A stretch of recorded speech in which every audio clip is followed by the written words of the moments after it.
a playlist original. All right, hello everyone, and welcome to another episode of Back to the Blockbuster with your hosts Gaius and Jackson. Finally, going to break down our list of the best movies of 2023. We were trying to kind of stall on this one a bit because we really wanted to We try to needed extra see time. we didn't need extra time, and our January actually became more packed than we thought it was going to be. Um, but within that, we were still trying to be like, all right, well, we'll do this anniversary episode first, and we'll just push our best list further out. Part of that because we were busy, other part because we were still trying to fit stuff in that we needed to see. But we both did the best we can. There were some things that we still didn't get to see before doing this episode. Definitely. But we're gonna explain before we get the list out there that we have our 10 for this episode, like what you're gonna hear. But if there are any changes after we see some of the things that might have made the cut after we finally see those movies, you guys will be updated if there are any changes to our personal top 10 of the year. All I know is that it's hard to see all these movies, even if you work in this field. Like there's just so much stuff going on, and then you also have your own personal time to life and work to fit in as well.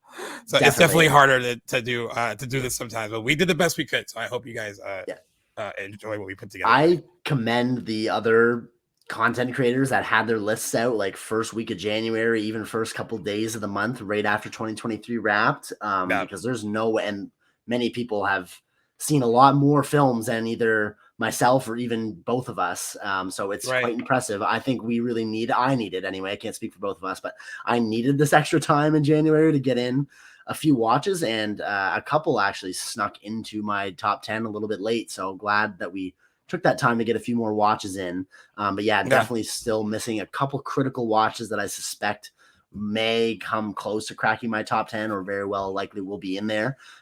Two special ones for me that I didn't get the chance to see yet: Zone of Interest and Poor Things. Poor Things has not come out locally for me yet, so I'm dying to get my hands on that. So know that going forward, if you hear some movies that you think are absent, probably just haven't seen them yet, but very happy with my top 10 so far. But what about you, Gaius? Are there any movies that you plan on seeing that you think may make it in that you haven't seen yet? We're in the same boat on those two. Okay. Yes, hey, I don't know for sure if they would be in my top 10, but judging from what I've heard about them, it's very possible that they would have been.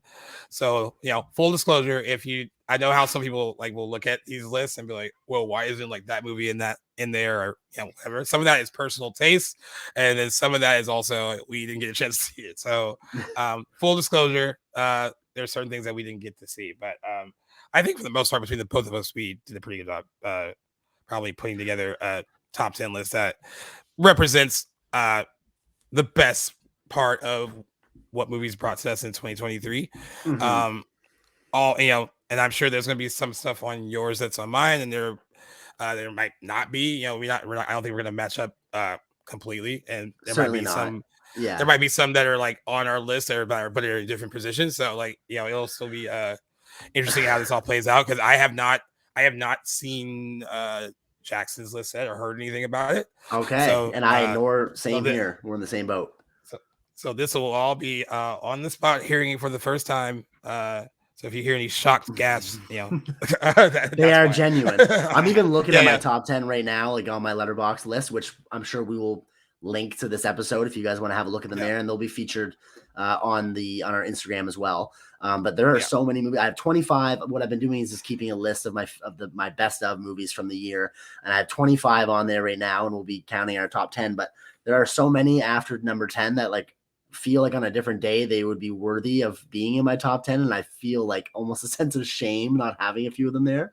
So I'm sure so there will be some honorable mentions as well too, but I will hand the reins over to you to kick things off, because you let me do my most anticipated of 2024 first. So I'm going to do you one back, and you can start off. We'll go back to back, starting go from 10 to 1, but you lead us off, my friend.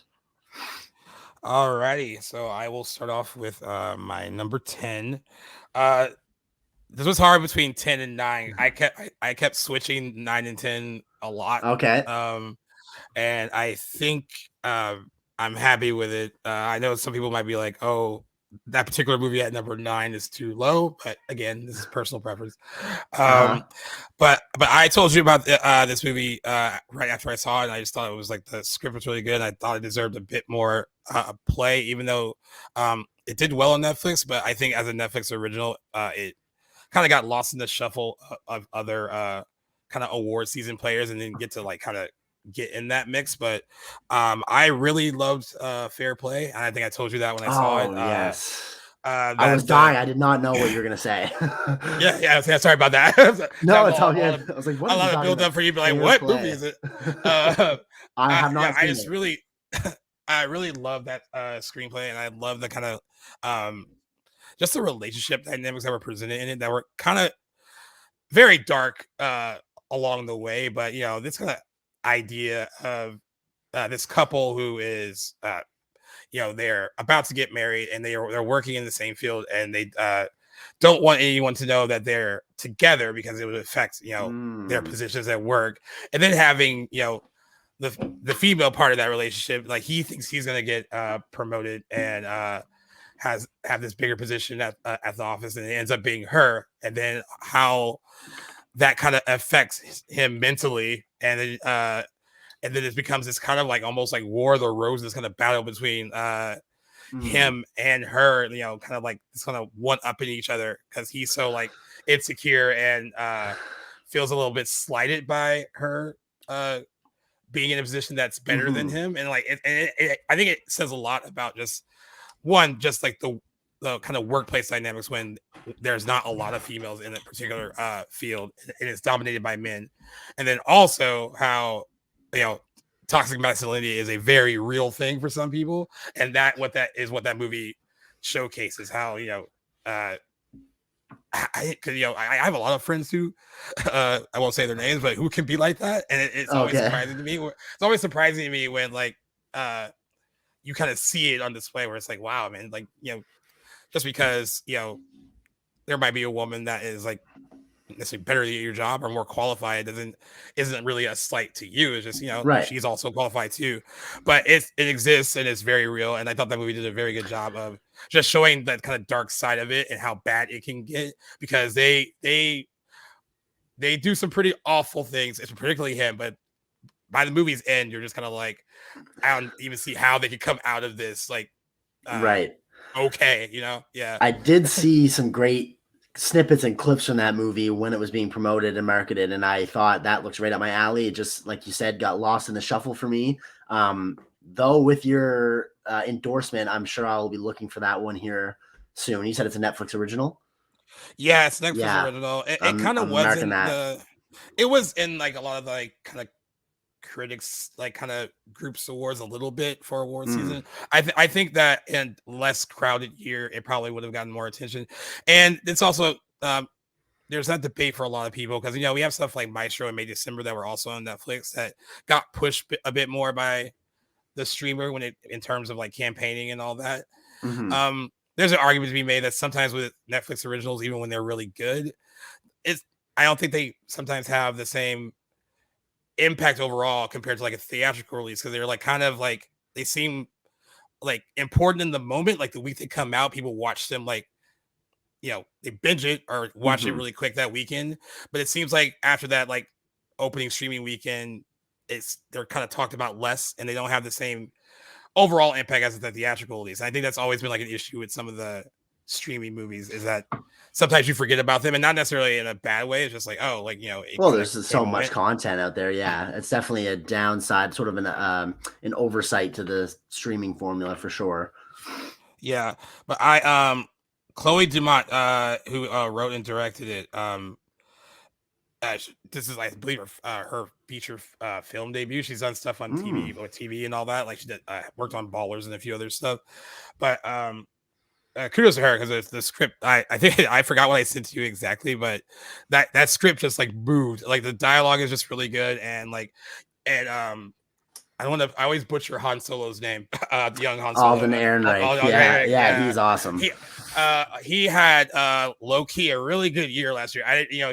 He was hilarious in Cocaine Bear, and then he was really great in this, and also a smaller part of Oppenheimer, but still pretty good in the scenes with Yep. like Robert Downey Jr.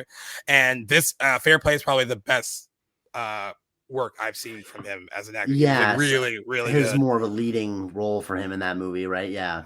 Yeah, because and he's not a likable dude, man. It's a hard that character's an asshole, but like he essays it pretty well. And then Phoebe Jennifer, who plays his fiance, no more for like Bridgerton. I've never really seen her in anything other than this, but she was really great. And I don't know, they're sparring with each other hard, and it's just them going back and forth, kind of bouncing all this like kind of like really wordy dialogue, but like they have like they're very capable of they're up for it, they're game for what they have to do, and you can tell that they were just 100% committed to the project and Chloe's words and direction. I just really love their work on it. So that's my number 10.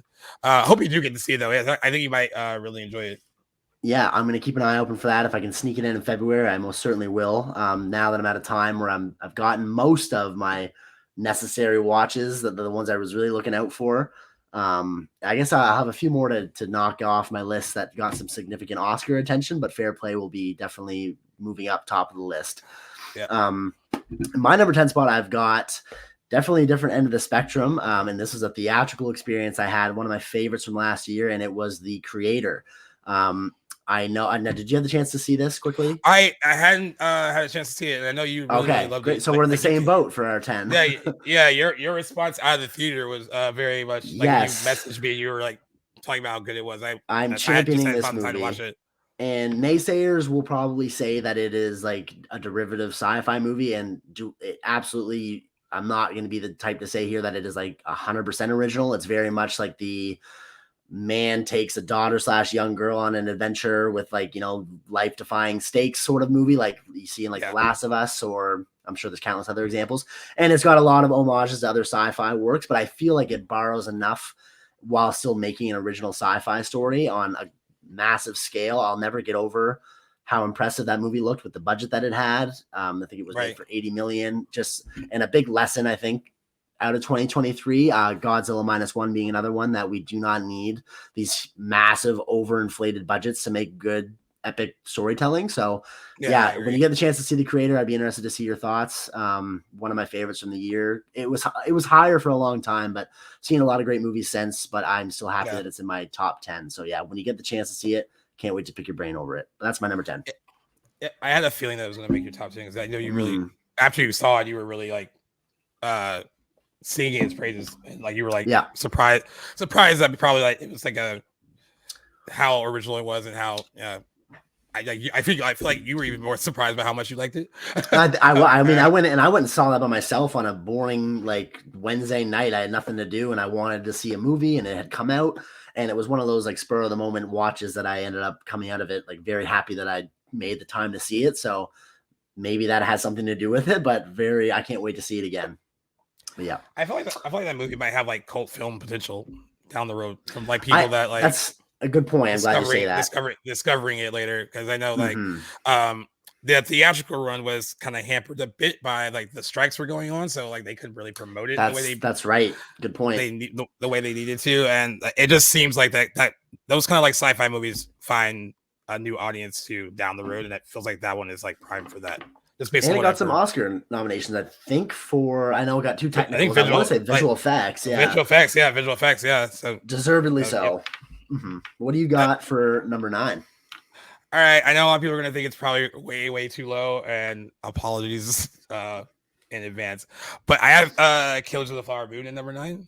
It fluctuated a bit on the list. I could already hear like some groans probably. Hey man, look, I'll just full disclosure, didn't even make my top 10, so you won't be hearing any groaning from me. Well, bam. No, there we go. And I like it. I love Marty. So anyway, if after people hearing that, you might have more favor. So after hearing that, like, they might like me when they like you. So there we go. Hey, it was great, but glad it made your top 10 though. Yeah, I mean, I just really like. I mean, Martin Scorsese. Like we always talk about these directors who are getting up there in age and like what they're able to accomplish still. And I imagine that crafting this was no easy task for him. I mean, I Certainly know not. he's made, of course, like better movies than this, right? But I'm still just impressed by like the level of attention that he can bring to his projects. And I know with this one, for a lot of us, when we heard about it, we were like really looking forward to it. And during the whole like filming and then post production, we were just learning that, oh, like, you know, he is notorious for like working a very long time on the editing process and making sure everything is right. So it's very long post production process sometimes. I still, there was like a lot of power in what he created in Killers of the Flower Moon, and I was impressed with that. I was really impressed with Lily Gladstone, which I'm still trying to figure out who I'm gonna. I mean, I had to see Poor Things, I guess, first, right? But her Emma Stone, right now, I'm rooting for her until I see Poor Things, because I thought it was such a really good kind of like quiet, introspective performance in some parts, and then there's other times when she really needs to emote and like she carries a lot of her scenes, which I thought, and against like someone like Leonardo DiCaprio, who, in comparison to her, is like the more of the veteran of the two in this movie, in a movie like this, and she more than holds her own against him. I like Leonardo DiCaprio in this movie. I thought he was good. It's not going to go down as one of my favorite performances of his. Not by any means for myself either. He's my favorite actor, and I remember leaving feeling underwhelmed by his performance. Not to say that it was a bad performance, but I'm with you on that. The same can be said for me and with Marty. Like, I think he has many other better movies. So yeah, I agree with you too. And you know, this was, like I said, this was, I wish we could like explain like maybe how certain movies got flipped around on our list, or if they were off of it and then bumped back in. I thought about it long and hard about where to put it. That at one point it wasn't even in the top 10 for me. It was like almost like an honorable mention if I had one. But just did a lot of rethinking and was able to like kind of smidge it in towards the end of the list. I will say the length, you kind of feel it, but I think like for instance, I think Oppenheimer moves a bit quicker, even though it's a long movie, and Killers of the Flower Moon has moments where it's moving, and I think towards the end, maybe the last 20 minutes is when I actually did feel that it was getting long, but still the overall like impact of the movie beat that out for me. You know, I still think that there's so much content in that he probably couldn't have cut or left out, that, you know, it's exactly the length it needed to be to convey everything that he wanted to express from the book and all that as well. So I was in the end, I was okay with, like, you know, the excessively long runtime. Yeah, I honestly think that movie would have, its best format probably would have been a limited series, like a 4 or 5 episode. But as a 3.5 hour long movie, I think it still works and justifies its runtime. I completely agree with you, but by no means am I harping on that movie. It was fantastic and I loved it. Didn't make my top 10. Glad it made yours so we could have the, you know, give it some love though. Yep. Yeah. So remember, guys, you love me. I included it on my list. Jackson is not included on his.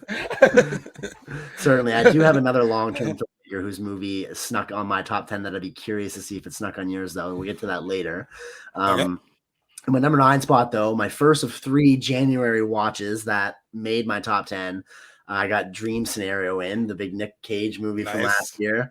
Thought this was probably the funniest movie I saw last year, and that says a lot for me. I'm not normally like a comedy kind of guy, even though it's a genre blending sort of movie, but one that felt very much of its time in 2023, and like the commentary that it brings to fame and internet celebrity and the dark side of that, the unwanted things that come with sort of success. Really thought that was a standout Nick Cage performance, one of my favorites in a long time. There's one scene in the movie, I won't spoil it for anybody, but it has to do with it takes place on a couch, and it was the hardest I think I've laughed in a movie in a long, long time. I was in fucking tears. Me and Cam both. We rewound it and watched the scene again, and we were just busting a gut. But it was one of my favorite movies from last year, without a doubt. Nick Cage always brings it. I can't remember for the life of me who directed Dream Scenario. I wanted to shout them out, but I'm just looking at it. Pull it up for you. Because I don't think I've seen any of their other movies. It was Christopher Worgley. Yes, Worgley. I remember. Yeah, that's right. And several great movies last year with solo writing credits from the directors. But no, I don't think I'd seen any of his other movies, but definitely one to look out for. Dream Scenario, my number 9, really, really liked it. And didn't really know where I would feel about that movie, where it would land, but it was also one of several A24s on my best of list last year, which comes as no surprise. But yeah. Nice. I still need to watch it. I know. You hadn't seen it yet? Okay. No. Sure. I still need to watch it. I do want to watch it though, because I thought the trailer was really good. I've heard great things about it. And it's awesome. I also, because you told me about, you didn't want to give the moment away, but you did say that there was one moment that like kind of cracked you up, and you wanted to know if when I watched it, if I would like know what that moment was. Yes. For that alone, I feel like I need to watch it. So yeah. Oh, dude. One of the funniest parts of any movie I've ever seen in my life, and like without, I think it's not really trying to be. It just comes from out of nowhere. So you'll know. I don't want to hype it up too much, but you'll die. Yeah. All right. Okay. Well, my number 8 is a movie that I think I told you after we watched it for our Merry Binge-Miss. I think I told you, like, hey, the more I thought about it, the more I really, really enjoyed it. And it kind of like stayed with me in like not in like a deep, profound way, but there was just stuff like the connections between the characters kind of stayed with me. And that was The Holdovers. And nice. The more I really like sat with it, the more I was like, I really loved living in that space with those 3 characters for that duration of that movie. Where I thought the writing was really good, the direction's really good. Paul Giamatti, Dominic Sessa, and Divine Joy Randolph are all really solid in it. I love that it's kind of light and kind of funny, then also has these kind of more like little deeper moments as well. I mean, it's kind of what I guess what most people call like a dramedy. Like I guess there's a little bit of both. Yeah, and I think it rides that line well. I don't know. I just really loved kind of getting to know those characters, and thought that they were all really fully formed in a really real way. Like I guess like my big thing with movies like this is like when they can make you forget that you're actually watching characters in a film, and they feel like like real breathing like people. And like that's how I kind of felt when by the time The Holdover was over. And then that's what stuck with me, like thinking about it after we watched it for our Merry Business stuff. I was like I like that a lot more than I really thought I did. And I got I kind of like a joy out of like thinking about how much I really enjoyed it. So yeah, that's my number 8. Wicked. Yeah, I had plans to see that with my mother. We were talking about watching it over the Christmas break together, and we never got around to it. But I want to see that with her and just get that rewatching, because I really love that movie from last year too. And 2 of those actors from that movie are going to be fighting for an Oscar here soon. So excited to see if I think Divine Joy Randolph has it in the bag. Paul Giamatti also will be a top contender for lead. So interesting. Hopefully that movie comes away with something, because it really was special release from last year. Yeah. My number 8 is Spider-Man Across the Spider-Verse. That was a movie from last year that probably impressed me the most of anything I saw last year. Still can't wrap my head around how those movies are animated and all the thousands and thousands of hours that go into making those movies. It was truly a spectacle. It literally improved upon, I think, the first movie from a few years ago even more. It really just looks like comics ripped from the page and plastered onto the screen somehow. I don't know. I can't make 2 cents of it, but really enjoyed that. I think it was one of the biggest snubs. I'm already getting sick of hearing this word since the Oscar nominations. Snubs. But for score, I can't believe that the music from that movie didn't get recognized with the Academy. But oh well, such is life. It was fantastic. Really excited for the 3rd part of that movie whenever it does come out. I think it's slated for next year. We were supposed to get it this year, and then the strikes delayed it. And then I remember when Haley Steinfeld did that interview saying that she hadn't even recorded stuff for the 3rd one. I was like, oh yeah, we're not getting that. We're not getting that when we're supposed to get it yet.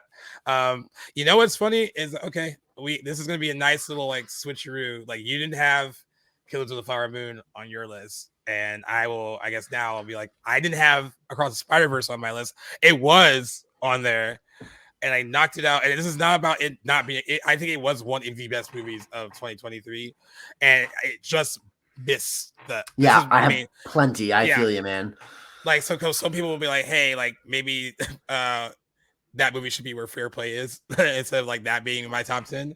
But I mean, again, a lot of this too is personal premise. I loved Spider-Man Across the Spider-Verse, but I prefer movies like Fair Play a bit more, and some of the other movies that are on my list down the road. Yep. But it Nothing wrong with that.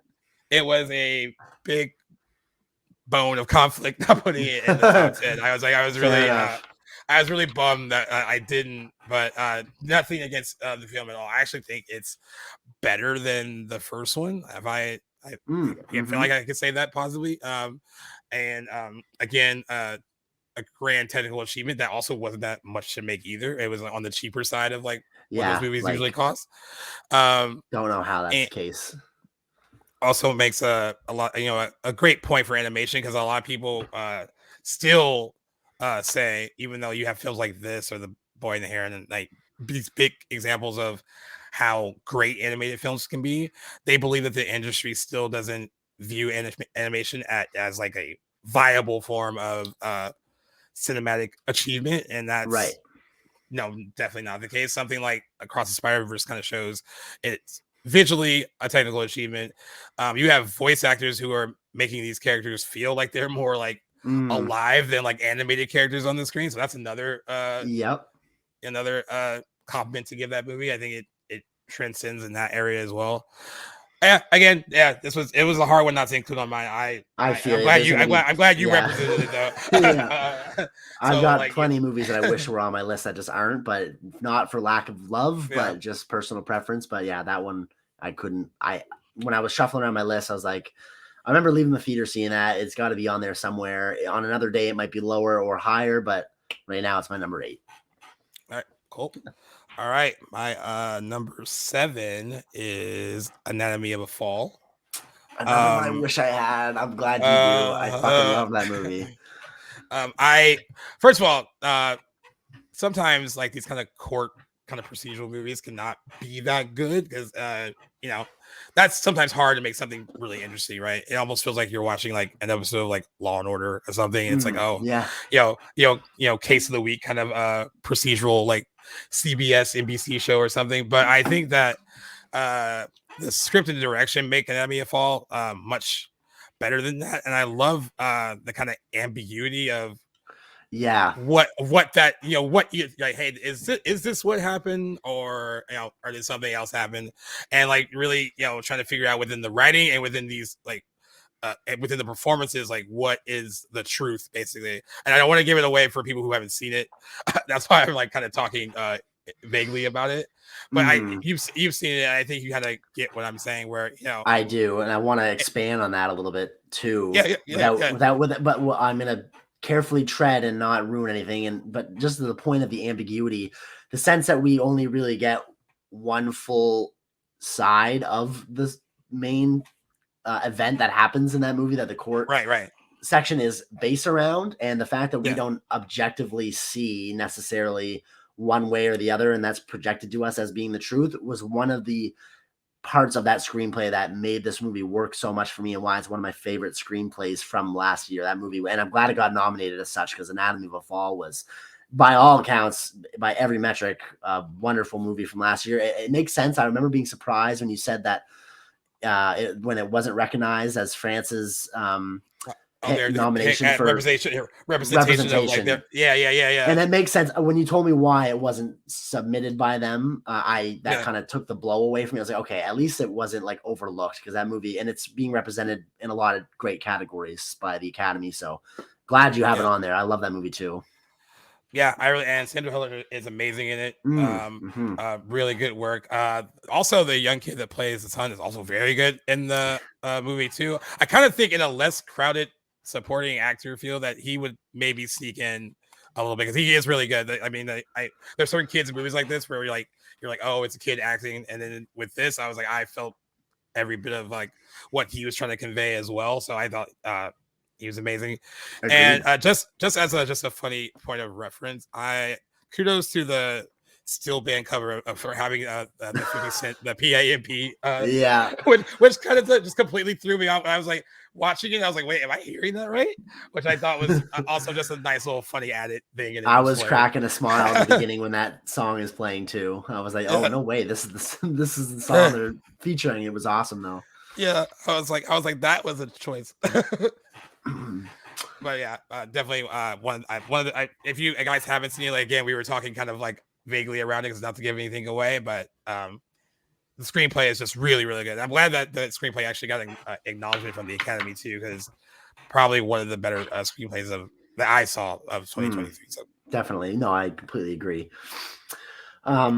All right, and my number 7 spot is my second of 2 animated features, and you mentioned it earlier, but Hayao Miyazaki's swan song, so they say. He said this before, but The Boy and the Heron, one of my, I mean, I can probably say this about every movie I saw in theaters last year. It was a great year at the theaters. One of my standout theatrical, first time and probably only time I'll see a Hayao Miyazaki movie in theaters. Really glad, because a few years ago I hadn't seen any of his movies, and then I've seen plenty of them so far, and he's quickly become one of my favorite visual filmmakers. So glad to have seen what is likely to be his last movie, his first movie in 10 years. Really poignant, timeless classic, bound to be remembered favorably. Anything by Studio Ghibli is fantastic and a wonder to behold. It's probably a movie I think I will resonate more with the older I get, and so that's why I anticipate seeing this movie many, many more times over the years. But I think he has better movies like all around, but this is among his best works, I think, like in terms of how I enjoyed it. Well, it's represented in my best of the year list. So what more can I say? Did you get the chance to see this one? I did not see it. So these type of movies usually aren't my bag. My brother saw it though. He really liked it. He loves this kind of stuff, and he spoke very highly of it. So I'm guessing, since it is, higher on your list than Across the Spider-Verse, like that is like, would that be your choice for like the best animated feature Oscar between the two movies? Yeah, I would like to see them both back to back and really give a judgment. I think I would just be biased to Hayao Miyazaki, like he's just the master, and so I would want to just give it to him. But I mean, for different reasons, these movies are almost interchangeable. They are both insanely, incredibly, impressively visually, but for completely different reasons. The animation style is so different from each other, but yet they still look equally as beautiful, but for completely different reasons. One's I won't even begin to try to articulate. But yeah, like I think I'm more inclined to like Hiao's movie than Across the Spider-Verse, but that is not a slight to what Across the Spider-Verse was able to accomplish by any means. Just I love me some Hayao Miyazaki, one of the great living filmmakers, and it was a treat in the same way that Killers of the Flower Moon was a treat to have seen a work from such a beloved auteur in this late in their career. Like we might not see that again, so that added like a cherry on top to that experience. And if you haven't seen it, have you seen any of his movies? I think I've asked you this before. I just can't remember if you said. No, I haven't. I mean, and here's the deal. I feel like I feel like I should be better about giving these kind of movies a shot, because I hear great things from a lot of people that do enjoy them, and I just need to be more like open to watching them. I mean, just go out on a limb sometime. I mean, I was the same way one time, just didn't really think that would even appeal to me. There was a time where I wouldn't even have really like considered the difference between like this and anime, which I've come to kind of come around on a little bit. But this animation style, like once you see it, there's no going back. It is so impressive. The storytelling is great. And a great thing about his movies are, like I know you wouldn't have any issue watching it in original language, but he usually assembles a great A-list English cast to do the English dubs. So when I saw it in theaters, I saw the English version. It had Christian Bale, Florence Pugh, Gemma Chan, a lot of great A-listers for the English version. So that kind of makes it appeal to even more people. And either way, either language you watch it in, I'm sure they'll have benefits. So yeah, check it out. Any one of his movies I couldn't recommend highly enough. Nice. Yeah. Alrighty. My number 6 was actually a little higher on the list earlier in the year, but it got bumped down to where it's at now. Okay. I have Barbie at number 6. Okay. And I think across all of the, some of our other episodes after I saw the movie and we talked about it, I know we didn't have like a full episode discussing Barbie, but I still kind of gave my 2 cents on it already, and I think I've talked about it just in different episodes that we've covered news about Barbie. And I'll just kind of keep piggybacking off of that. I think that Greta Gerwig and Noah Baumbach's script is much better than which is why I think like it getting snubbed for like the best director and all that stuff like can could have happened because like I think some people voting and seeing it like viewed it as one thing when it's so much more than that. Like it has so many layers to it that it's not just it's crazy how like insanely commercial it is but while also being very satirical and very smart. And she's saying a lot about society and women's issues, and also dealing with kind of toxic male masculinity, but in a funny way in the movie as well. So it's like she's saying a lot, and I don't think a lot of like this movie got brought up about the snub amongst our friends over the weekend. Oh, okay, and like it did with so many other friend groups, I'm sure it was very contentious. Yeah, what did they have to say? Yeah, it was a contentious between the group who's seen the movie, and it was kind of split. It was a lot of the 5 people that need to get in that directed the best movies got in, and then there was all of the other end being like, she directed one, and you didn't like this example when we talked about it, and I think it is not the best one to lead with, but like it was, she directed like a $1.4 billion movie, and it was like the biggest, and it was the biggest event of the year, and it was like it had so much of a cultural impact, and and not everyone could have directed it. Someone said in our group, which I thought was interesting because it was like a kind of odd flex, but I think it worked. They were like, I don't think Martin Scorsese could have directed Barbie, and I was like, maybe.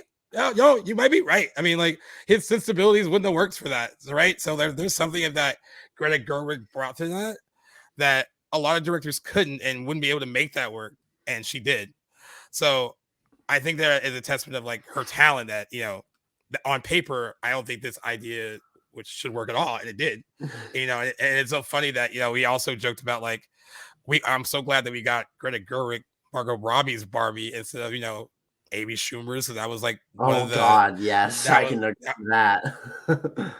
This was like honestly the right creative minds coming together for this that needed to come together for it to make this project actually all work. And yeah, I think its overall cultural impact will still be talked about for a long time. I think like that I can agree with too. And like that is significant too. And I know that's now how much money it makes is not an indication of like, oh, it should be considered something great to you because it made so much money. That's not like or it should be acknowledged more because it made so much money. That isn't really it shouldn't be a bar on which we rate movies on whether or not they're good or not. That's because I agree they were because they were profitable, but again, like I told you before, though, I like that movie's got layers, and I think it works. I mean, Margot Robbie is great and solid in it. Ryan Gosling also very good in it as well. There was also a big debate amongst our friends about dramatic acting and comedic acting and which one is harder. And some people think it's silly that he's nominated for it in our group. Other people think that it's perfect that he was nominated for it because it's a really fun performances, and comedic performances don't get acknowledged a lot by the Academy. That's another topic of debate too, but I don't know. It, like I said, it shouldn't work, and it did. I really enjoyed it. It was much. It was actually higher on the list when I hadn't seen other stuff yet, but I could not have it in my top 10 though. It really was a really fun theatrical experience too. And that was one that you were anticipating a lot in 2023 that lived up to the hype for you. So glad to see it represented in your list. I would be interested to look back at my list and see how many of mine actually ended up there. I can only think of, looking at it now, plenty weren't even on my radar at the time, but I'm thinking only a couple did. So, that's nice to be able to say. Yep. And that was your number 6. Okay. That was my number 6. I was lost already where I was at. In my number 6, and this movie, admittedly, I put it on there after I'd seen it. I haven't thought much about it since, so like I could see this falling off, but that's not to say I didn't like this movie. But I was happy to have seen it. I'm talking about Michael Mann's Ferrari. Really liked that movie coming out of the theaters. I don't think this movie got a single Oscar nomination. Not that like that really matters in terms of my enjoyment, but like I think it was deserving of certainly a few. I think in a stronger year, this movie gets more recognition. I think it got a technical one, but I don't know which one. Oh, did it? Oh, okay. Maybe it did. Yeah. But there's like Penelope Cruz. I think her performance was Oscar at least nominated worthy. Adam Driver, I enjoy. I know like his performance has been hit or miss for some people. A lot of the technical aspects of that movie were fantastic. The car sequences were great. I would say like I'd put it a little bit under to compare it like Ford v Ferrari from 2019. Is that when the movie came out? I believe so. I think so. It's longer than I probably think, but all that aside, really enjoyed it. Michael Mann's big return. He hadn't made a movie in 9 years at that point. It really just hit all the notes for me. I think there are probably better movies that didn't make my top 10, but just thinking of like what this is a personal preference choice for me. And I just overall really enjoyed it. I'll be going back to that one, I'm sure, soon. But I am kind of taking stock of like right now. I haven't thought about much of it since. I haven't really sat on it. There is one really shocking scene that did stick with me that I've thought about, but that if I'll leave that. I wonder. I think You did see it, right? The movie. I did. I'm sure we're thinking of the same thing. It's the same thing. One of those shocking moments of the year actually. For me. Yeah, which I wouldn't have thought going in that would have something like that, but yeah. As you know, you liked it more than I did. As I had to see it for work, but what I did that's a bad sign right there. It was work. But what I came out of it though, I thought Penelope Cruz was great in it. She was my favorite thing about the movie. She did end up getting a SAG nomination, but I think it's crazy that she wasn't like in more of these precursors leading up to Oscars. I agree. Kind of surprising that she didn't get an Oscar nomination. I think that fifth slot, which was kind of like the wild card slot, which I think America Ferrera got overall for Barbie. Could have easily been Penelope Cruz. But yeah, she definitely steals the scenes that she's in.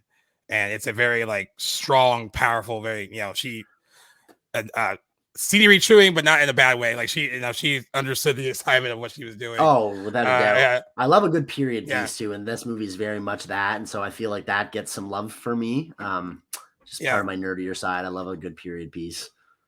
Yeah, I think my problem overall with it is I really felt like I didn't really get to know the man. Like while watching something like that, like I still felt very detached from. But some good title, and I actually like Michael Mann a lot, so I was like kind of disappointed that I didn't like it more. But and Adam Driver didn't work for you, did it? Yeah, it didn't work for me that much either. But I mean, I know he did. He worked for you, and he worked for a few other people that saw it. So might just been me, but. Yeah, it's something I think I would watch again though, maybe to see if I felt the same about it. With some time away from it. A lot of movies you got to give a couple watches to see how they hold up, maybe in a couple years or something. But yeah, I might completely feel different. I might find it underwhelming if I revisit this in a few years. But leaving the theater, maybe I was a little bit anticipating not liking it as much after hearing what I heard. But I was like, I left. I was like, you know what, I enjoyed that, and I'm gonna throw it on my top 10.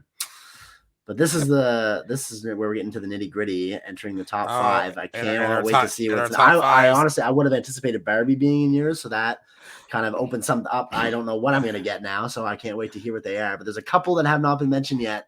I'm sure ours will be looking pretty similar, but let's see. Yep. I'm glad I'm like keeping you on your toes. So that's cool. Yeah, that's a good way of putting it. I am on my toes. All right. At number 5, I put May December. I told you that I quite enjoyed it after I watched it. Yes, you did. I'm gonna get this out of the way because we mentioned before about the whole debate about is May December a comedy or not. I'm just gonna say right now, I don't think it is. It definitely has. It does the way it's shot and kind of put together. It does kind of play on like what melodramas are supposed to look like, and there seems to be like some satirical lean a little bit with some of the stuff, like Natalie Portman playing an actress who is so method that she would go and like visit the persons that she's actually playing and like see basically shadowing her and like learning getting to know her. Like Natalie Portman's performance is understated of the two female performances, her and the other one being Julianne Moore. But what Natalie Portman does is actually really good and really subtle, because there is a lot of like self-serious stuff that actors do when they're trying to like get ready for a role, and she does kind of lean into that and have a bit of fun with it. But overall, other than her, the overall story, which is a very serious one about just basically grooming, you have like a older woman who had a sexual relationship with a minor. She went to she did jail time for it, gets out, they get married, have kids. It's loosely based on a real story. Some people might know who Mary Kay Letourneau is, and she was a teacher who had sex with her minor student, and she went to jail for it, got out. She got out, they got together again, got married, had kids, and in some ways in our crazy pop culture world, that story that started out like as a that's gross story, for some people who lived in that neighborhood, watching them grow their family turned into like a really odd, offbeat love story for some. And I mean, and the movie kind of weird. I know, weird. And the movie does have does explore that too, though. They are living in and I love that they have like Julianne Moore's like ex-husband be a part of the story, and like kind of what his feelings were about it. Watching his wife get together with someone like that and what that did to their family and all that stuff. There's a lot of things that are explored in it. The grooming stuff is explored really well, which is why I don't think it's a comedy, because that's a very dark subject matter. There's one strong scene in particular where the dynamics between Julianne Moore and Charles Melton, who plays the minor that she slept with and now her husband. There is definitely a sense of manipulation where she doesn't really view herself as like a predator, and right. I think there's one line of dialogue where Natalie Portman coming to that town and like having to get to know them is kind of bringing out all these things in their relationship that he never really thought about, like in so many ways, like because all this happened to him so young and he had to grow up so fast, he was emotionally kind of like stunted by this experience. And even though he's a man now, a lot of his childhood was like taken from him because of her.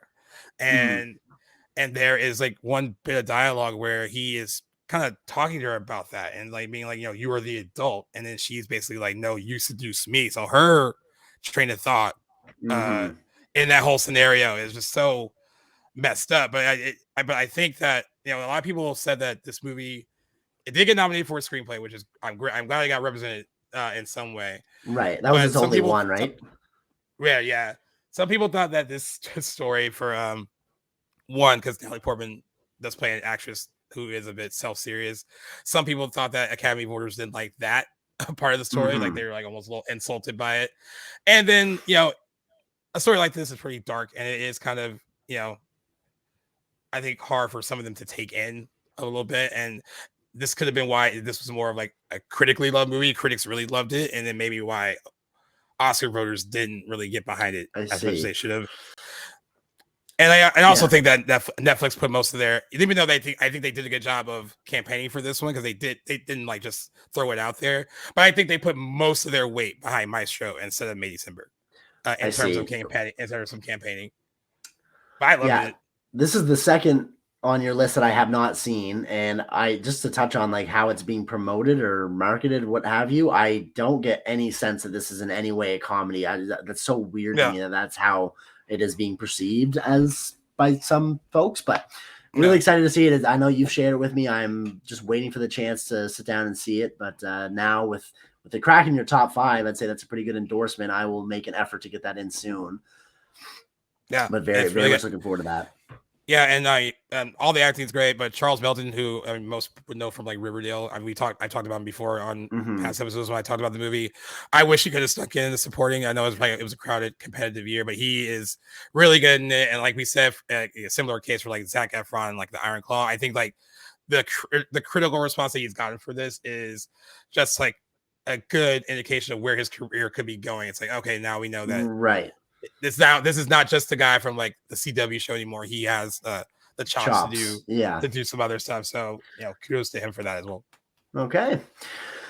In my number 5 spot, I have a movie that I have not stopped talking about or thinking about since I saw it, and it was an absolute LSD trip of a movie, and that would be Emerald Fennell's Saltburn. I thoroughly loved that movie coming out of it. It shocked me. It disturbed me in a way that movies rarely are able to do, in a way that I don't think was done by any other movie in 2023. It was shot ridiculously gorgeously. There are some amazing, I don't think it got a nom for cinematography, which I think I consider that a devious snub. Some shots from that movie are literally incredible. It put me on that director. I don't think I ever had any interest in seeing Promising Young Woman until I loved Saltburn as much as I did, so I'm looking to go see her debut with Promising Young Woman. Barry Keoghan, another you can argue a snub. I think his lead performance in that movie was incredible. All the acting, all the characters in that movie do a fantastic job. just so many good things to say about that movie. And it was, I mean, not wholly original. I know some people say it kind of harkens to Talented Mr. Ripley. But in this landscape, I think it's far enough removed. It felt like a very breath of fresh air from among the movies from 2023. So couldn't not have this in my top 10. I think I'm happy with it at my number 5. I think on a different day it could be higher, but definitely one of my favorite experiences walking into the theater last year. There was multiple sequences, some of which I've gone into depth in conversation with other people about since, that had me almost like trying to look away from the screen, but being unable to. I think after I saw it, I was like, hey, it's really good, but heads up. You did give me a warning, and I did not take your advice. I was like, what could be so bad?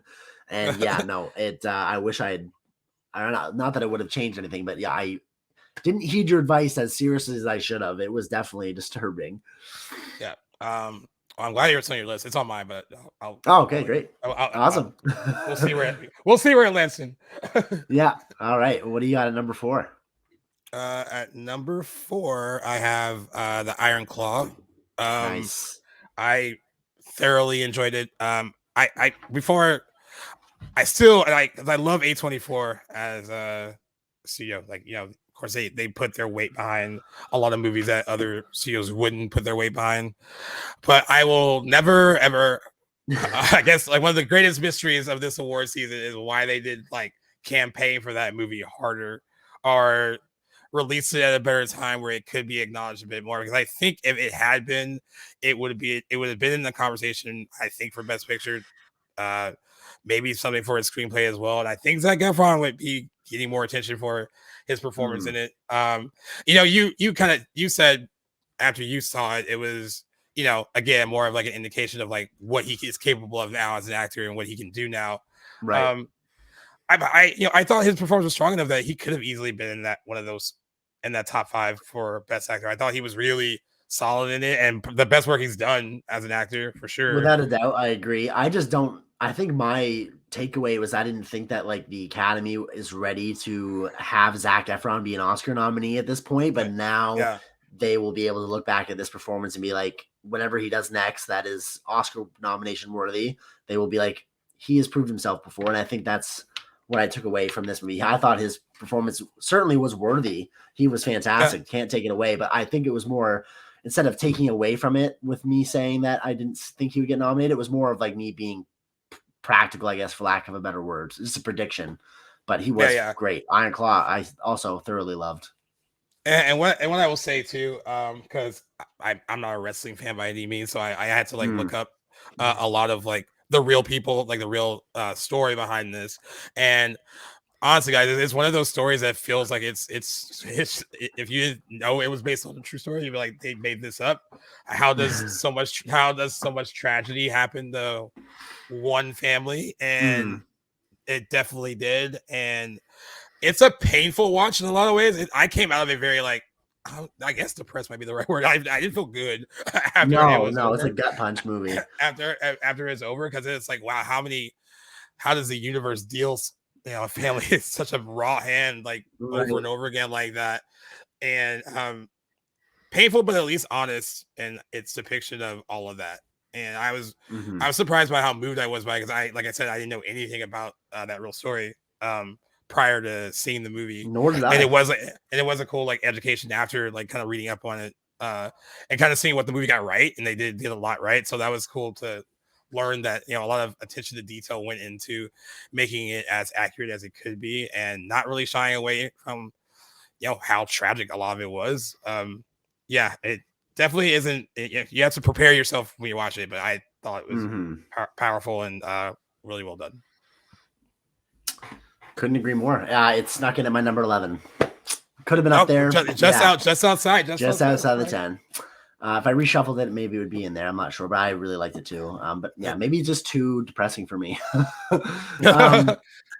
In my number 4 spot, another movie I was really impressed with last year from a technical standpoint and a budget standpoint and a visual effects standpoint, Godzilla -1. Never in my life would I have thought I would ever put a movie, seeing this on paper, I wouldn't even have really given it the time of day until I saw the hype. And that might be me being snobby. but did it ever deserve it? I was very impressed. That opening sequence, many sequences throughout, but that opening sequence of Godzilla, you really know what sort of movie you're getting into, and they do a fantastic job at setting him up as a force of nature. He looks incredible all throughout, even though being, again, I think there's a zero being forgotten here. Movie, right? $15 million movie. Don't know how. Maybe in like $1980. Certainly not today. I don't buy it. I think they dropped a zero off that budget. That was $150 million looking movie for sure. But it looked and it was awesomely structured. Just couldn't say enough good things about it. I think this is another, like I said, compounding off what I said with the creator. Big lesson to be learned in big budget studio making about how to allocate your resources, and you can still make a fantastic, well-looking, big action epic without hundreds of millions of dollars. And 2 movies without last year. breaking the bank. Exactly. Yeah, without breaking the bank. And yeah, did you see -1? I have it. So I want to. Again, another one that my brother saw. Maybe he should be on our show. My brother awesome. saw it, and awesome movie. And I really do want to see it. And this is why it's good that we do have 2 co-hosts that can represent these movies that may not be on mine, but they're on yours. Right. I will say from like trailer shots, it looks better than like that other Godzilla movie that's coming out in April. Like it looks visually better from like that's just me looking at the trailers and stuff I've seen. But everyone I know has saw it, has loved it. A lot of people I know have put this movie in there, not even just their top 10s, but their top 5 of the year. Some of them it's their number 1 movie of the year. I saw. There are also other people that were like, if it's not in your top 10, then you don't know cinema. I mean, let's not get mean, guys. Take that with a grain of salt. Everyone's entitled to their own opinion. But I do really want to see it because so many people I know and like trust have really liked it. And since you brought it up, I do want to mention that I guess over the weekend, it passed Bong Joon-ho's Best Picture Oscar winner Parasite to become one of the top 3 highest grossing non-English films in U.S. box office history. Wow. It has made $55 million in the U.S. and that eclipsed the $53.3 million that Parasite made in the U.S.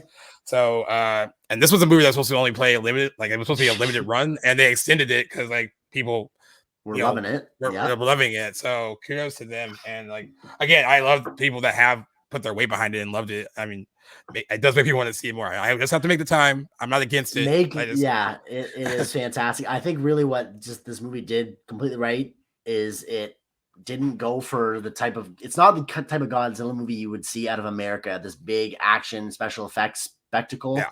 It was pretty grounded. The story harkened back to the origins of Godzilla in the first place, about a commentary on the impact of the nuclear bomb on Japan and him being sort of an allegory for that destruction. And just simple sort of storyline, just told effectively, shot visually, engagingly. It does feel in a way minimalistic considering the type of movie it is, but the movie is all the more better for it. And it's not like what you would expect from like the monsters versus Godzilla. Leave Godzilla to the Japanese, I say. They proved it last year with that. Nice. Yeah. All right. We're getting up there now. All right. My number 3 is Oppenheimer. Nice. Another one we have in common. I mean, we've talked about it on the show a lot. Just a great technical achievement, great achievement in directing for Christopher Nolan. I think he will finally win a long overdue Best Director Oscar. I hope he gets it. Rooting for him to get it. Also, Cillian Murphy has also been pounding the pavement acting for a very long time, but I'm glad that he's actually having a moment where he's got to lead the project and he's getting all the kind of recognition that he's kind of been long overdue for as well. Really great ensemble cast as well, from some of the smaller parts, even like the other bigger ones as well. He really filled out the cast with like everyone felt right to be there. Totally. And you can tell they all just wanted to get behind and work with Nolan, and a lot of them probably were just excited to be invited to the party, and something like that. Again, we talk about really long movies, but this one for me moved. I didn't feel that I didn't feel long at all. It moved so fast to me that I forgot that it was 3+ hours. So I was like, that's a testament to his direction too, where he can make the most mundane scenes in that movie feel like, you know, there's so much high stakes, and that has a lot to do with like how he directs, and then also great use of score, which I think is going to win best score as well at the Oscars. It'd be criminal if it didn't. I mean, I Christopher Nolan is one of those directors, a rare. I mean, him, Tarantino, I never made a bad movie, and also another rare director that their name above a project is almost guaranteed box office dollars, and that is a very rare thing to have in this industry now. Yes. I don't think anyone else could have directed an atomic bomb historical epic and release it in the heart of summer and have it make as much money as it did. But Christopher Nolan was able to do that, and just a testament of you know, his strengths as a filmmaker, but also I guess the respect, like what people expect from him. He's earned that, and like I think that when you know that he's behind the project, you feel confident that it's going to be good.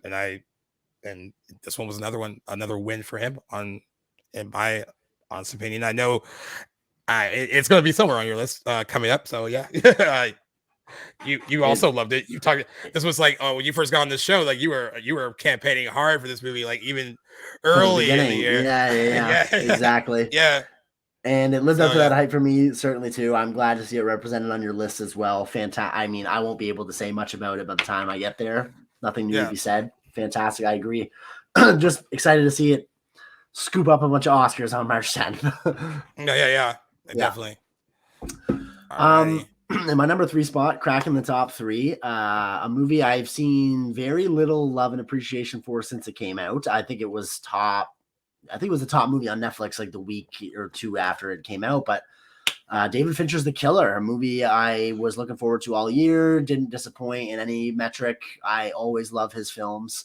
I am conflicted about him. He recently just signed another 3 movie deal with Netflix, and I don't, especially after our physical media episode, I'm like very much not happy about that, because I don't know if we'll ever get a physical release for this movie, or Mank, or Mindhunter, any of his Netflix projects. But The Killer was great. Nice return for Michael Fassbender. I haven't really seen a movie of his that I've enjoyed in several years, and he had a great streak at the beginning of the 2010s that was fantastic. So nice return to form for him. If you like Fincher, this is definitely a movie I don't think that will disappoint. Just a feel-good movie for me. Not a feel-good movie, but a movie that like hit all the right cinematic notes for myself. Maybe in a different year, it might not be this high, but it's a personal preference. I love David Fincher, one of my favorite filmmakers. Everything came together with this movie. So The Killer sitting firmly in my top 3 spot, and it moved one movie ahead of it. Just took that spot. Right. It was sitting at my number 2 since I saw it. Yeah. Nice. Well, if we had a top 15, it would be somewhere in there. Is that right? Nice. For me, okay. Yeah. I'm glad you I really liked it, and I that cinematography should have got some love too. It was really shot really well. The editing in that movie being left out was also criminal to me. Yeah. Yeah, I don't know how I feel about the whole Netflix David Fincher thing either, because when I saw that, I was like, oh. I know. I was like, why would you re-sign with them again after what they told you about Mindhunter, about how I don't know. They must be throwing dollars at him. I don't know. Maybe so. They give him a lot of creative freedom. I don't know. Probably. But at least he's still making good movies for them. Yeah. But I just wish that, like you said, the whole physical release thing, that we probably won't. I would like The Killer would look great probably on a 4K disc. Oh yeah. But no. Such is life. Yeah. Such is life. I was really looking forward to it throughout the year. And I did enjoy it. I just, like I said, just a few movies. There's a lot of great movies last year. My number 2, you already mentioned it, and Saltburn is at number 2. Oh, nice. I forgot. And I think that you said a lot of stuff that I probably would have said already. But I like Emerald. You're good. I like Emerald Fennell's script. I thought the acting was really good. Again, cinematography, great. I think Barry Keoghan continuing to prove that he's probably one of the better actors of his generation too. I know everyone's making the joke that he always plays weird characters, but I believe he has range outside of that. So like, I mean, it's not like it could be a case of like he might be typecast a bit, but he 100% committed to what he's doing. I mean, When I found, so there, I want to give, I guess it's been out long enough, but I won't give away the stuff. But there's stuff in the movie that like towards the end, there's a thing that he does that kind of was like kind of improv, like on the fly. It was like on the closed set, and it just and it involves a rain. It involves the rain in the grave, and that's all I'll say in case you haven't seen it. And he just kind of did it, and then Emerald Fennell kind of was like, all right, let's kind of work this out. And it was a closed set, and he just did what he thought was right. And one of the strangest moments in the movie, but just a testament of like how committed he was to that role. To like, yes, he was all in on playing Oliver, no matter how crazy it got. Something I never thought I'd ever hear. My mother watched Saltburn this year. This is not her avenue at all. She's a Hallmark girl. She watches Hallmark movies, loves them religiously, like very rarely branches out into sort of mainstream stuff. And I'm thinking she just saw the hype around this movie, watched it. We had a great discussion about that movie. She watched it in 2 parts, but some of the content in that movie I thought would have scarred her. So I'm surprised like turned her off. Oh no, right. But she had a great time. We had a great discussion about Barry Keoghan and how far he's come as an actor, and I recommended some other performances of his for her to check out. So whether or not she does remains to be seen, but that would have been the last movie ever from last year that I would have thought I would hear her say that she saw. But yeah, I'm glad it made your list as well, even higher. I like this movie enough that it could be in like my 2, but yeah, any reshuffling of this, it would still be in my top 5, no doubt. Yeah, and I didn't really, because I was so I watched this movie. I got a screener for it during like the award season push for the 4-year consideration stuff, and I ended up watching it at home early in the morning, first thing in the morning. Oh boy! And it was not something I was not prepared for what I was going to watch. Definitely wasn't one you would like normally pop in at 8 in the morning, but I'm like I said, I warned you. I was like, man, it's really good, but there's some stuff in this movie that I was like, whoa.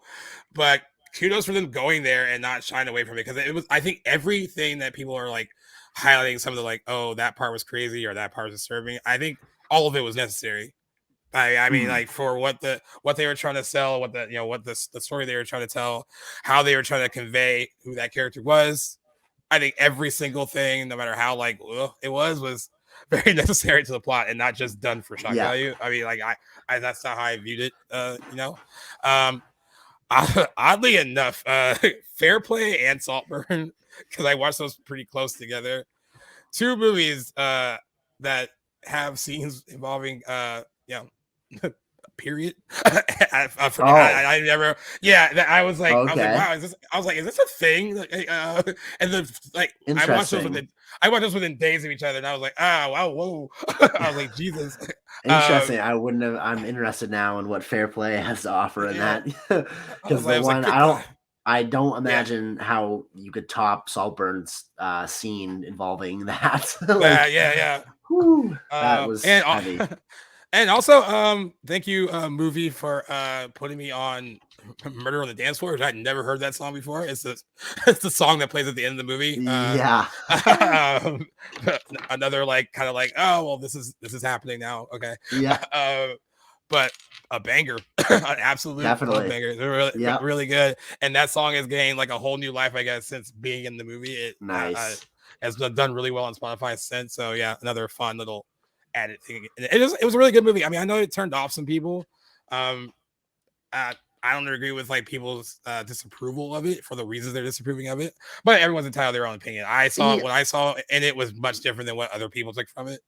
Right.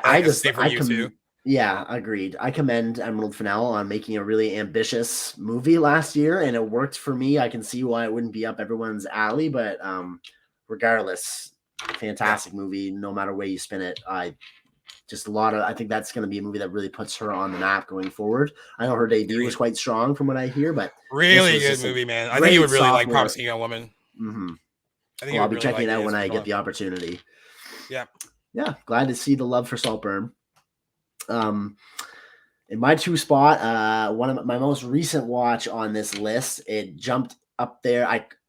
I mean, this is another person. I don't think I could have moved my number one over just because of how much I loved it and how much it satisfied me. But this movie was almost like where you're going. Number two was it had to be up there. I just had to give it that love, and I feel like it's in my heart of hearts, it might be my favorite movie from last year. But Past Lives, just watched it. Wish I'd seen it sooner. A movie that, like, without risk of going too personal, just something I really needed. It was like this cathartic experience that I had. It moved me to tears, like more so than any movie probably ever, actually, and certainly in a long time. There's movies I always cry at. 12 Years a Slave always gets me. There's some couple scenes in Interstellar that bring a tear, but Past Lives was a different beast. My favorite screenplay, without a doubt. I would even choose that over Oppenheimer. I think that screenplay is fucking genius. I'd say give it everything that it's up for. It was, I think Greta Lee was definitely deserved to be nominated. Really happy that right. Celine Song was nominated for director, right? No, she wasn't. No, Justin Triet. That's right. Her screenplay was yes, and best picture. So and best picture. Okay, so she's up there. Great, fantastic debut. One of the stronger ones. There's just something about that movie that it's really stuck with me, and I couldn't wait to talk about it. I loved it so much, and it's represented being my number 2 spot. Loved it. It's one of those ones, like, I don't know when I'll see it next because it just took so much out of me. Like Manchester by the Sea being another example. I love that movie too, but it's like, holy, it's so depressing. But it's not, I don't know. I didn't get out of Past Lives that it was pure sadness. It was like, there was sadness in it, but it was almost like a cathartic sort of sadness, one that you can, like, feel good about after you're done sobbing. But great movie. I loved it so much. And I didn't necessarily think it was going to be, I knew I would like it, no doubt about it, but I didn't think that it would be this high. And I knew it instantly when I was done watching it. I was like, God damn, that movie was special. So my number 2. All right. Well, I mean, my number 1 is going to be very similar to that. And I you had watched Past Lives, and we were about to record. We were about to record, and you were like, "Oh man!" Like, I could tell that, like, before we started recording, it wasn't like you had tears in your eyes still, but I could tell that you were just like beat up by it.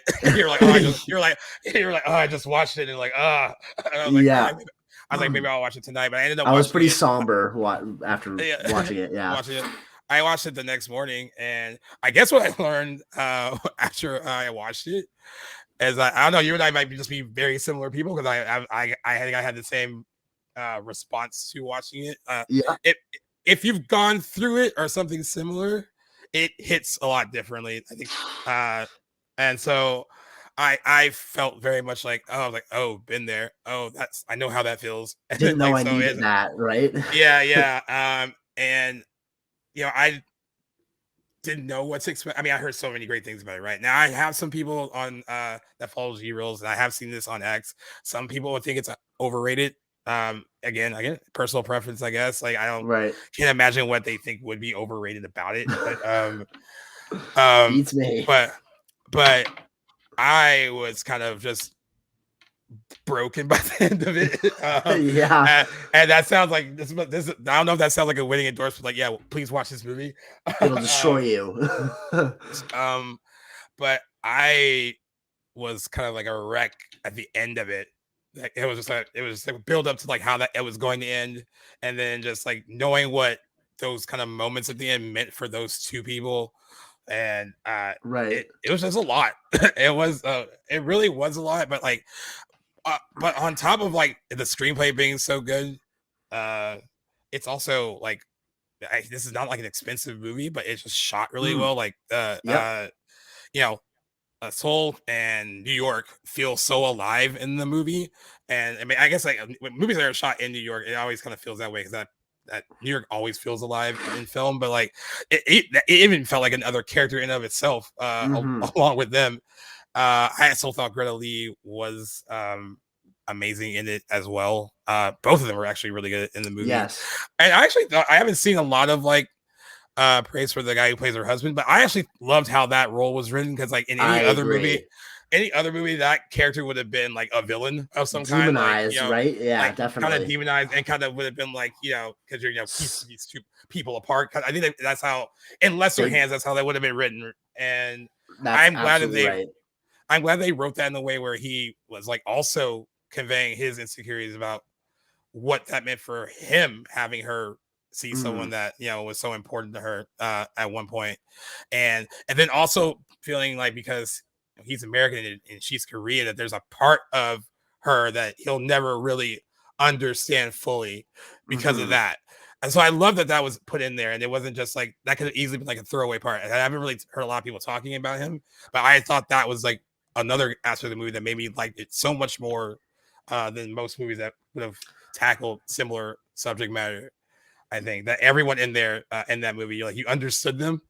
Like, you know, and I think that was the best thing I could actually say. Like, they all felt very understood, and depending on who you are and where you fall, I think you will see yourself in it one way or the other if you had any kind of similar experience. And maybe that's not particularly fair to, like, you know, I don't know, because if you're pulling from like real emotions, that's why this movie meant so much to you. Right.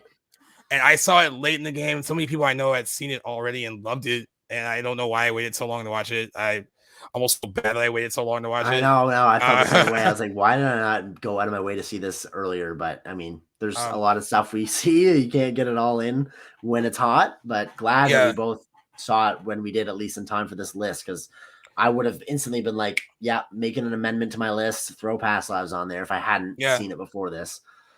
But it broke Jackson and I. It's a must see though. Go see it.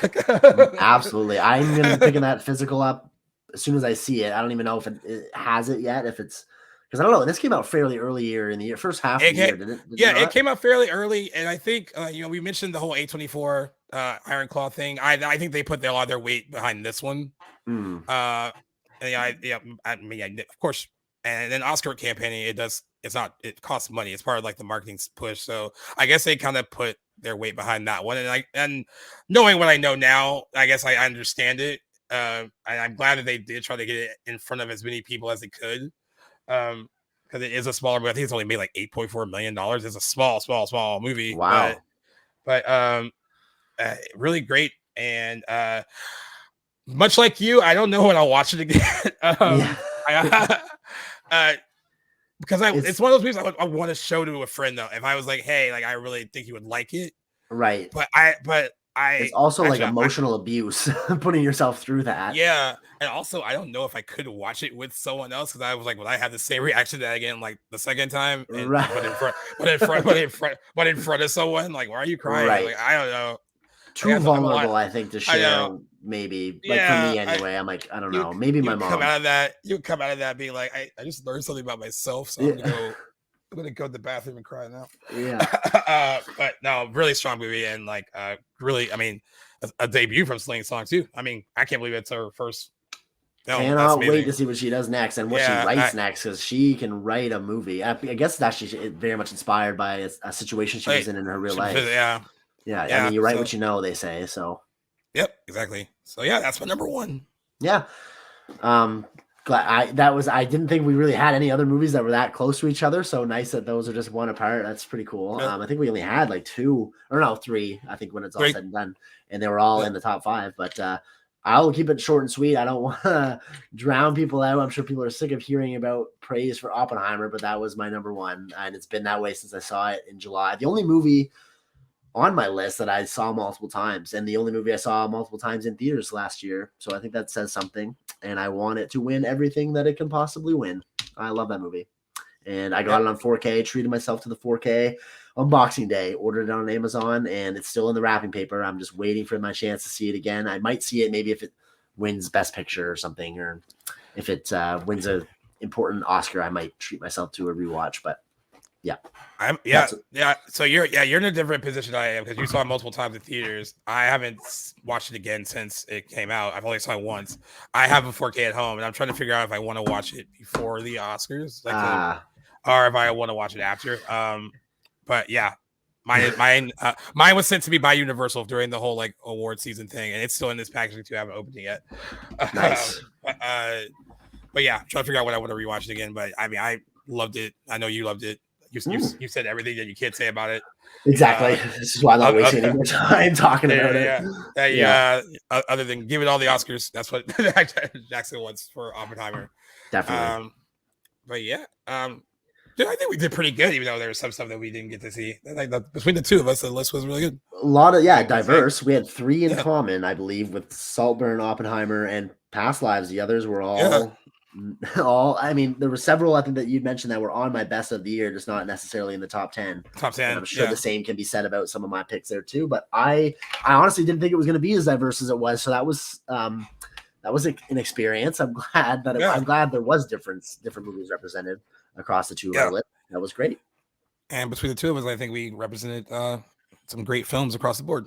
Yes, and we both have some movies we got to catch up on. I got to see May December, and I got to see Fair Play, and you got to see The Boy. I guess I had to see The Boy. I need to give it a shot, and I got to see Godzilla -1 and The Creator. You got to see those for sure. And I guess Godzilla -1 as well. I got to throw that into the mix. A lot of people talking about that movie too. So a lot to catch up on.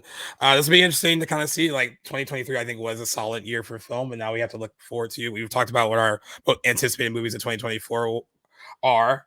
It'll be interesting to see when we do our list, for the best of 2024. If some of those most anticipated movies are in that top 10, so much can change in a year, right? Because then you have all the festival runs, and then like movies get picked up at Sundance, and they weren't even like on your radar because they weren't like really announced yet. They kind of get discovered later. So much can happen in a year that shapes like your best of. Definitely. But hopefully we have another strong year compared to 2023. That's what I'm looking forward to, at least. Yeah, exactly. And 2022, we're coming off another strong year. I didn't think 2023 had the chance to shape up to 2022, but looking at the movies that came out last year, I absolutely think it did. So now 2024 has some big shoes to fill after a couple great years of cinema, and I'm looking forward to it. And a lot of acclaimed directors released movies last year. I haven't really taken the time to look at who's all releasing movies in 2024, but I'm thinking I'm going to do that here shortly. But I am curious. I just out of curiosity, because I know you were looking forward to the movie, but where, like in the it's not your top 10, but where is Beau is Afraid for your list? Beau is Afraid of the 25 movies that are on my best of the year list. Beau is Afraid is down at number 22. And okay. I was curious because I know you were looking forward to that. That was on your list of most anticipated when we did that episode when we first got on. Yeah. And it worked for me. I liked that movie, but ultimately I think every movie ahead of it on my list between 10 and 21, I can just make a good case for that I liked more. It's really not until the very end where I really have movies that didn't quite work for me in all the ways. Beau is Afraid, being as low as it is, still don't have very bad things to say about it. I think it may have benefited from more cohesion, more studio interference. I think they gave Ari Aster his $30 million to make that movie and let him run wild, which is great because he earned it with his 2 first movies. But in another life, I think, or another universe, that movie might have been a little bit more reined in and probably would have benefited from it, but it was still fantastic. I'm excited to see it again for a new perspective. Yeah. And I think for everyone listening, you know that we are both horror movie guys. We did not have any horror movies in our top 10 of the year. Oh, that's right. But I would say, just to throw it out there as an honorable mention, Talk to Me would be it could have easily gotten in there if I really loved it, and I think it was one of it was my favorite horror movie of the year.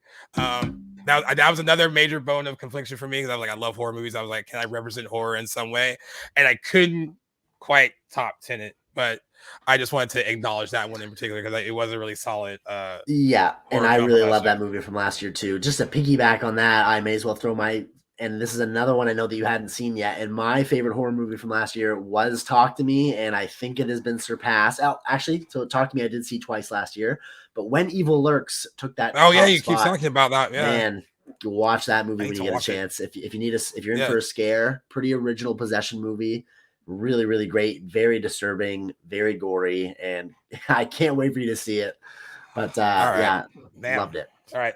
Now I'm gonna have to watch it. This is gonna be very similar to Past Lives, but with less tears. Yeah, exactly. more eye covering and gross out moments. Yeah. But yeah, I think that wraps up our our best of list of 2023, which was episode 147. I don't think we mentioned yet.